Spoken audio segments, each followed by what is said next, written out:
Hello students and all the viewers, उम्मीद है कि आप सब खैरियत से होंगे। आज हम डिस्कस करने वाले हैं इंग्लिश के कुछ एमसीक्यूज़ को। ठीक है स्टूडेंट्स, और इंग्लिश में जो उमूमन क्वेश्चंस आते हैं वो सिनोनिम्स, एंटोनिम्स या कभी कभी करेक्ट स्पेलिंग के भी क्वेश्चंस आते हैं। ठीक है, या नर्सिंग की एंट्री टेस्ट में। और काफ़ी सारे स्टूडेंट्स ये बोल रहे थे कि सर आप इंग्लिश के वीडियोज़ अपलोड नहीं कर रहे, क्या आप इंग्लिश नहीं पढ़ाएंगे। ठीक है, तो बेटा इंग्लिश में जो नर्सिंग की टेस्ट में इंग्लिश के क्वेश्चंस बहुत ज़्यादा कम आते हैं, तो इसकी वजह से मैं इंग्लिश के वीडियोस अपलोड नहीं कर रहा। मेरा फोकस यही होता है कि आप उन तीनों सेक्शन पे फोकस करें, फिज़िक्स, केमिस्ट्री एंड बायोलॉजी के सेक्शन पे। ठीक है सर, क्योंकि उसमें से क्वेश्चंस बहुत ही टफ भी होते हैं और बहुत ज़्यादा होते हैं, इसके लिए उनका रेशो ज़्यादा होता है, तो इसके लिए मैं उनके वीडियोज़ ज़्यादा बनाता हूँ और इंग्लिश के कम बनाता हूँ। और इंग्लिश बहुत ईजी है, आप खुद भी पढ़ सकते हैं, इतना मुश्किल नहीं है। ठीक है स्टूडेंट्स, अब इंग्लिश में आज हम डिस्कस करने वाले हैं कुछ एमसीक्यूज़ को, सिनोनिम्स हैं, एंटोनिम्स हैं जो पास पेपर्स में हैं। ठीक है स्टूडेंट्स, तो अगर आपने मेरे पिछले वीडियोस नहीं देखे जिसमें मैंने काफ़ी सारे पास पेपर्स आपको सोल्व करवा दिए हैं, और लम्स यूनिवर्सिटी की प्रिपरेशन कराई थी तो मैंने बहुत सारे पास पेपर्स आपको सोल्व करवा दिए थे। एनटीएस के थे, उसमें डाउ यूनिवर्सिटी के थे।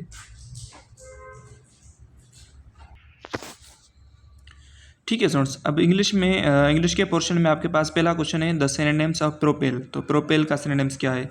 ठीक है स्टूडेंट्स, तो प्रोपेल आपके लिए एक वर्ब है, और अगर इसके हम सिनोनिम्स की बात करें तो इसके सिनोनिम्स मूव, गेट मूविंग या ड्राइव, ये इसके सिनोनिम्स होते हैं। ठीक है स्टूडेंट्स, तो आपका करेक्ट आंसर होगा ऑप्शन नंबर बी, ड्राइव। ठीक है स्टूडेंट्स, उसके बाद 92 क्वेश्चन है द सिनोनिम्स ऑफ पायोस। पायोस का सिनोनिम्स क्या है। ठीक है स्टूडेंट्स, तो पायोस के अगर हम सिनोनिम्स की बात करें तो डिवोटेड, स्पिरिचुअल, फेथफुल, ये सारे सिनोनिम्स होते हैं पायोस के। ठीक है स्टूडेंट्स, तो यहाँ पे आपका करेक्ट आंसर कौन सा होना चाहिए, फेथफुल।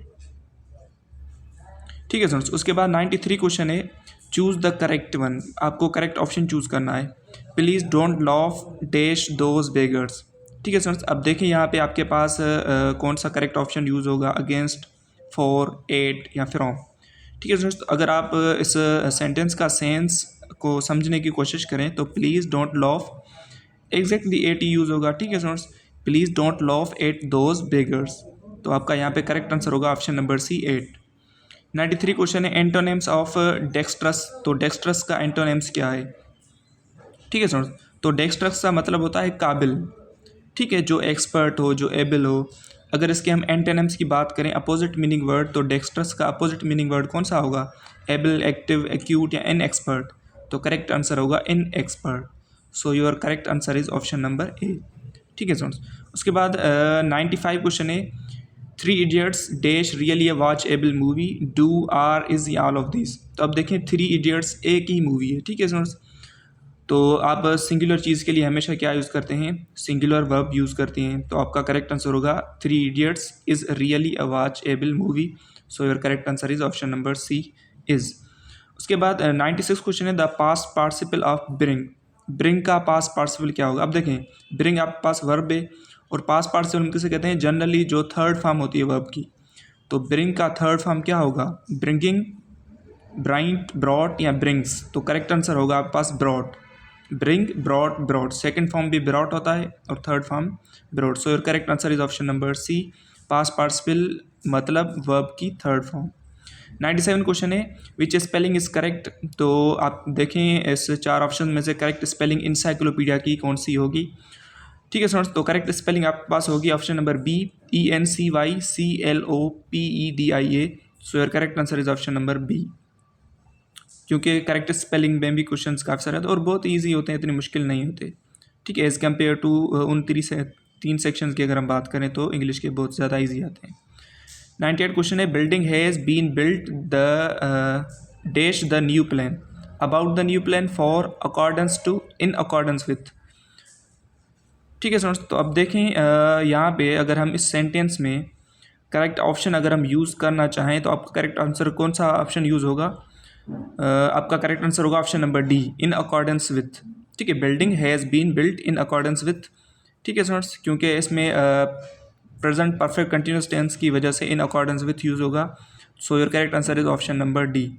99 क्वेश्चन है she dash in the sun for 1 hour. अब देखें, फॉर 1 आवर तो 1 घंटे के लिए। तो ये आपके पास उमूमन ये जो सेंटेंस यूज़ होते हैं for 1 hour, for 2 days, for 3 months, ये वुमन यूज़ होते हैं परफेक्ट टेंस के लिए, ठीक है, वो परफेक्ट टेंस हो या परफेक्ट कंटिन्यूस टेंस हो, जो भी हो। अब देखें यहाँ पे अगर हम करेक्ट वर्ब को यूज़ करें, has been sitting, has been sitting या हैज़ सिट, तो अब देखें आपके पास सी ऑप्शन करेक्ट यूज़ होगा, क्योंकि ये प्रेजेंट परफेक्ट कंटिन्यूस टेंस है। तो अब देखें she has been sitting in the sun for 1 hour, so your correct answer is option number C, ठीक है स्टूडेंट्स। उसके बाद आप देखें 100 क्वेश्चन, ये 98 रिपीट हो रहा है, 99 100। अब देखें लास्ट वन क्वेश्चन इंग्लिश के सेक्शन का अगर हम देखें तो choose the correct answer.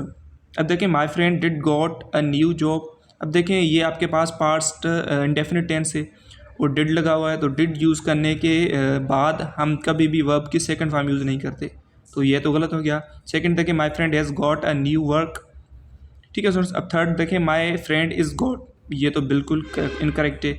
D option देखें my friend has got a new job, ठीक है स्टूडेंट्स। तो इन चारों ऑप्शन में से अगर हम करेक्ट वन चूज़ करें तो आपके पास करेक्ट ऑप्शन होगा option number D, my friend has got a new job, ठीक है स्टूडेंट्स। तो ये कुछ इंपॉर्टेंट क्वेश्चंस थे इंग्लिश के सेक्शन के, ठीक है स्टूडेंट्स। तो इंशाल्लाह बाकी जो सेक्शन है केमिस्ट्री के, बायोलॉजी के, तो इंशाल्लाह मेरा नेक्स्ट वीडियो लेक्चर उन सेक्शन पर ही होगा।